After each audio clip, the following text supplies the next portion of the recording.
Hey, on est en live. Bienvenue à tout le monde. Premièrement, bienvenue aussi à toi, Marc Blais. Puis pour ceux, là, je me suis pas présenté. Pour ceux qui nous écoutent, se demandent c'est qui le gars avec le hoodie blanc. Mon nom, c'est Julien Brault, je suis cofondateur de Hard Bacon. Puis j'ai la chance aujourd'hui d'être avec Marc Blais, qui est un ancien PDG de Minière et qui est aujourd'hui un coach en finances personnelles puis un auteur de livres sur l'argent et l'investissement. Marc, écoute, première question pour toi. Peux-tu nous parler d'un peu qui t'es? C'est quoi ton parcours? Tu sais, j'ai mentionné 2 éléments sur ta vie, mais parle-nous un peu de toi. Ben écoute, merci de l'invitation. D'abord, Julien, je suis un CPA de formation qui en a fait une première carrière. Puis à cette époque-là, je pensais bien que j'allais faire toute ma vie en planification financière personnelle, en aidant des clients PME à s'enrichir. Et j'ai fait aussi du financement. J'ai fait plein de choses liées à la consultation, liées au domaine des PME pendant une quinzaine d'années. Ensuite, je suis devenu président, comme tu mentionnais, d'une compagnie minière que j'ai redressée, qui m'a emmené à travailler à l'étranger, principalement au Pérou. Puis j'ai quitté le domaine minier il y a environ 4 ans. J'ai écrit 2 livres, dont un qui est celui-ci, là, dont tu es l'auteur de la préface. Et ça m'a emmené à réfléchir sur ma propre vie, sur mes propres investissements et ma propre façon de gérer l'argent. Puis comme on s'est rendu compte quand j'ai fait avec toi le module 1 de ton cours, j'avais moi aussi beaucoup de choses à apprendre, même si j'ai une formation comptable. C'est assez intéressant comment, en réfléchissant à comment je transmets des connaissances, j'arrive à me poser la question, puis moi, puis finalement, j'ai appris avec ça. Donc, ça a été assez intéressant.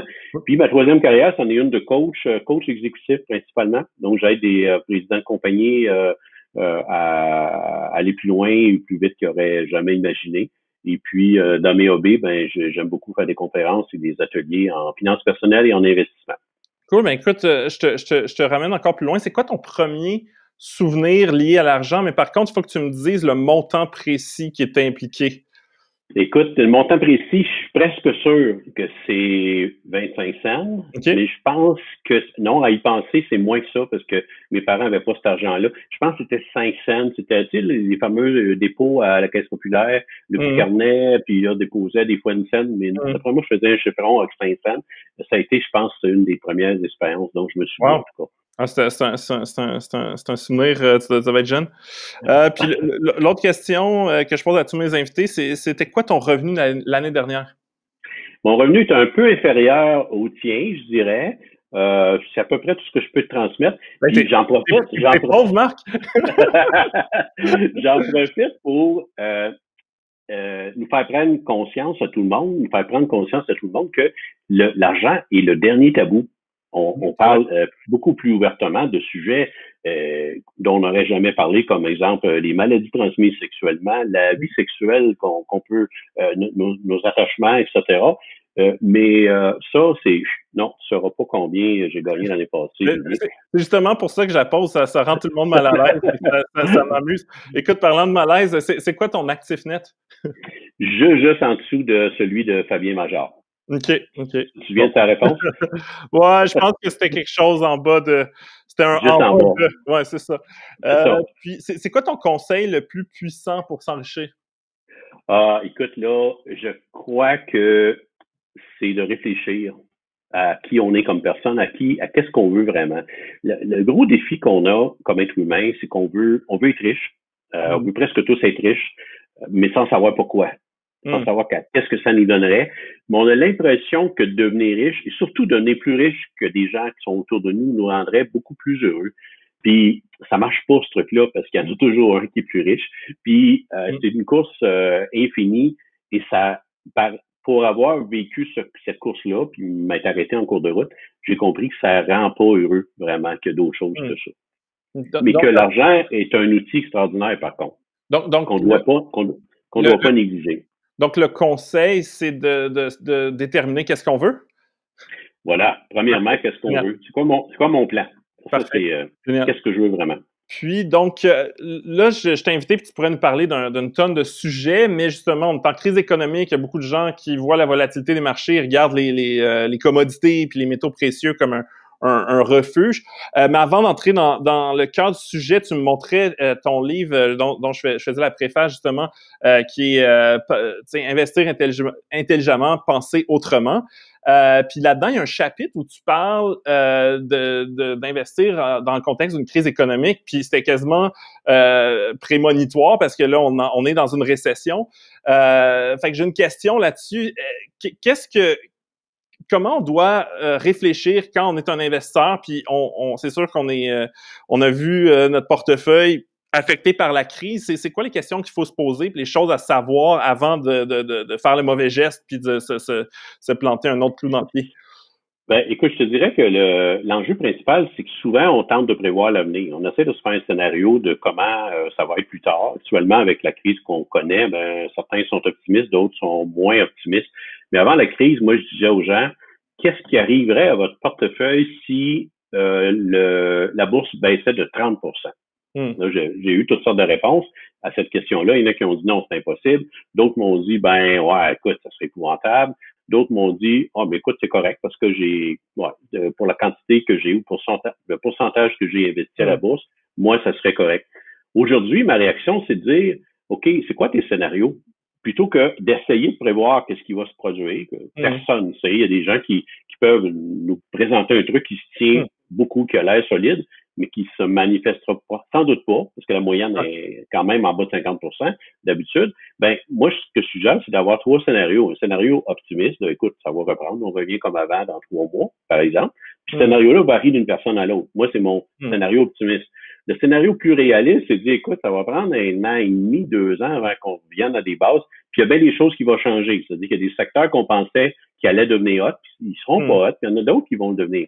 Ensuite, c'est peut-être un scénario très pessimiste que tu peux emprunter de quelqu'un d'autre qui t'en a pas, là, qui est, écoute, la bourse, c'est fini pour 10 ans, puis on est dans le chenoute pour un bon bout de temps. Puis, d'essayer de se faire une stratégie avec laquelle on peut vivre selon les 3 scénarios.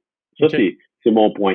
J'aime bien mieux que ça aille bien que ça aille mal, mais si jamais c'est le scénario pessimiste, est-ce que je passe au travers? Est-ce que je survis? Est-ce que je vivrai un niveau de stress si épouvantable que je serai plus heureux? Donc, ça, c'est la question à se poser, à mon avis. OK.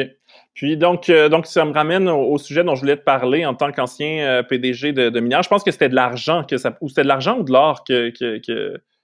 Les deux. L'argent, l'or en premier, l'argent, puis le tungstène vers la fin. Donc premièrement, tu sais, l'idée, c'est que depuis longtemps, à chaque fois qu'il y a une crise économique, l'or est une valeur refuge. Il n'y a rien qui dit que le passé garant du futur, parce que fondamentalement, l'or produit pas de cash flow, de liquidité, mais ça s'est produit. Là. Je pense que l'or a augmenté. Comment un investisseur qui justement cherche à se protéger en temps de crise économique, comment on utilise les commodités? Est-ce que c'est l'or puis les autres n'existent pas, ou l'argent est aussi un autre outil? Peux-tu me débroussailler ça un peu?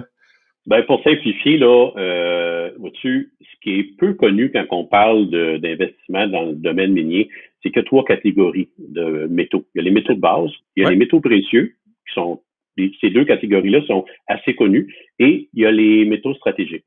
Donc, qu'on appelle des fois minéraux stratégiques, mais en tout cas, pour les fins, les besoins de la discussion, donc ce sont des métaux stratégiques. Les métaux de base, c'est le cuivre principalement qui est le grand joueur. On dit le cuivre, c'est vraiment le traceur de l'économie. Si tu veux savoir comment l'économie va ou va aller, souvent tu regardes des contrats sur le cuivre, ça te donne une bonne idée. Un peu comme le pétrole, là, ça veut dire que si l'économie reprend en général, le pétrole reprend, il y a d'autres facteurs, là, mais... Exact. Puis selon mon expérience, je te dirais que le cuivre est un meilleur traceur.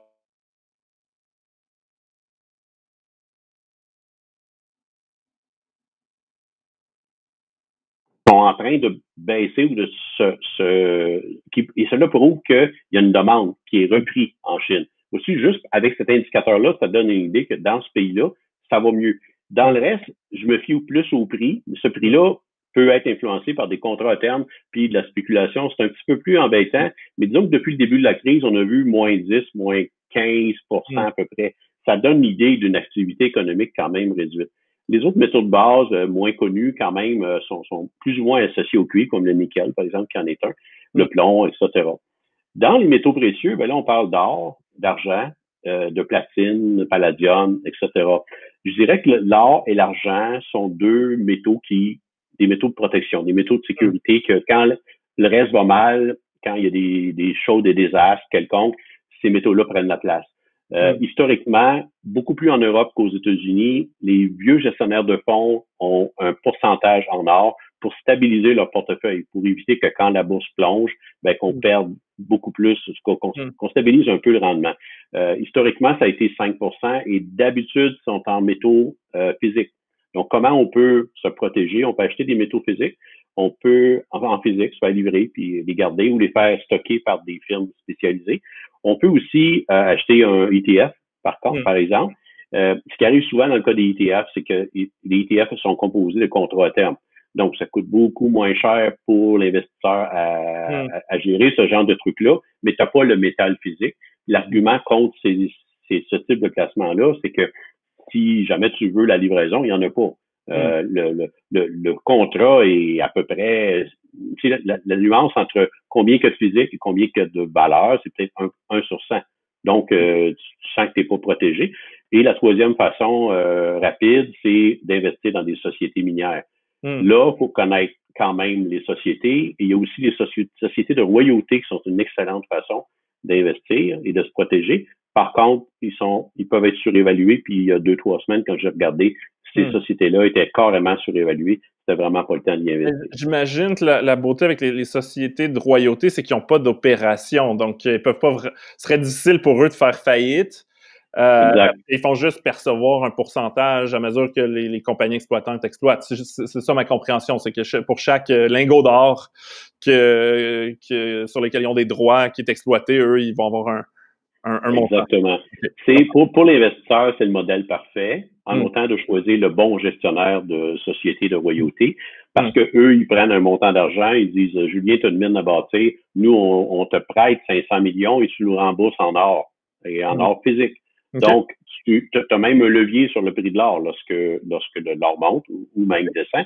Et si jamais, pour une raison quelconque, tu as des difficultés que tu fermes la mine, ben cette compagnie-là a des droits sur ta mine. Okay. Donc, si tu la vends, quand tu la relances dans 5 ans, la société de royauté minière recommence à générer des revenus. Donc, c'est assez intéressant. Puis effectivement, c'est assez sécuritaire parce que rarement une mine ferme pour toujours. Ça peut arriver.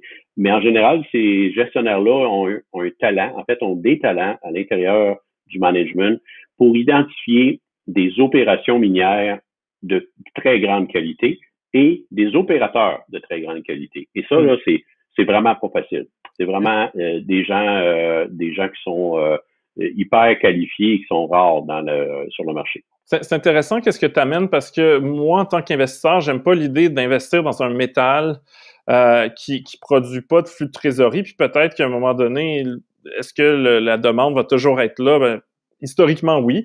Mais moi, j'aime bien mieux être payé pour être investisseur puis d'avoir quelque chose qui génère la valeur. Par contre, c'est quoi les risques qu'il y a à dire, ben moi, plutôt qu'investir dans des lingots d'or puis les mettre dans mon coffre-fort, je vais investir dans Barrick Gold ou dans d'autres sociétés orifères ou des sociétés de royauté. C'est quoi les risques qui viennent avec ça?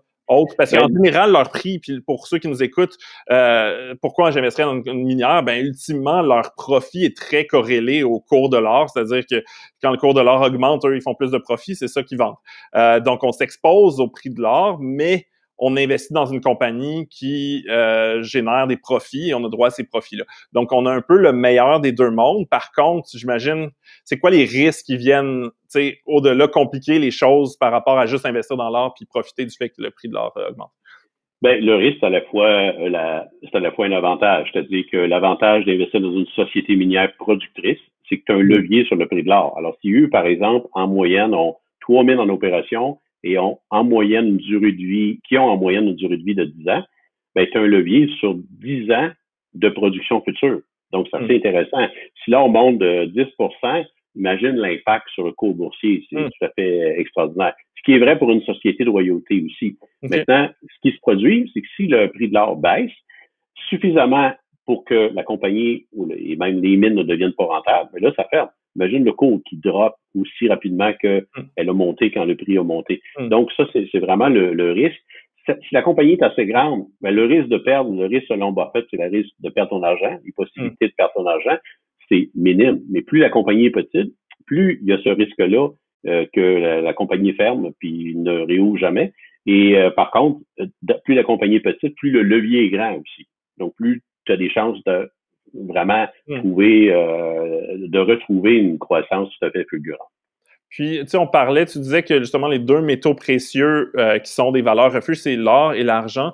Tu sais, le cours de l'or est connu de tous les investisseurs. L'argent, c'est comme, je sais que ça fait à peu près la même chose que l'or, mais j'ai aucune idée.